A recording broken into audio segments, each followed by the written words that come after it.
అయితే ఈ వారం దివ్య క్యాప్టెన్ అయింది, అందరికి తెలిసిందే. కాకపోతే నామినేషన్లో రాక ఇమాన్యుయల్ నామినేట్ అయ్యాడు.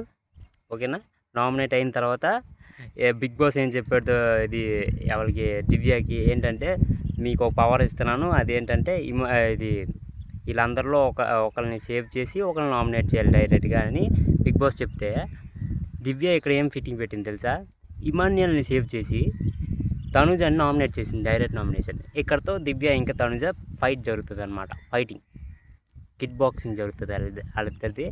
ఈరోజు ఎపిసోడ్లో చూసేయాలి అది మనం, అది మ్యాటర్. అయితే ఇక్కడ ఇమాన్యుయల్ది గుడ్ లక్ బ్యాడ్ లక్ కింద కామెంట్ చేయండి. నాకైతే ఒక రకం గుడ్ లక్, ఒక రకం బ్యాడ్ లక్. ఇంకా ఫ్యాన్స్ గురించి అంటే తెలియాలి, ఇంకా ఇన్ని రోజులు నామినేషన్ రాలే ఇమాన్యుయల్, సేవ్ అవుతూ వస్తే ఏదో కొద్దిగా ఛాన్సెస్ ఉండేది. ఇది ఫేక్ ఫ్యాన్సా రియల్ ఫ్యాన్సా అనేది తెలియాలి కదా ఇమాన్యుయల్ కూడా తెలియాలి, ఒక ఐడియా రావాలి. నేను కూడా నామినేట్ అవ్వట్లేదు కదా, నామినేట్ అవ్వాలి ఒకసారి అని. మరి ఏమో మరి ఇమాన్యుయల్ గేమ్ ప్లే వేరేమో.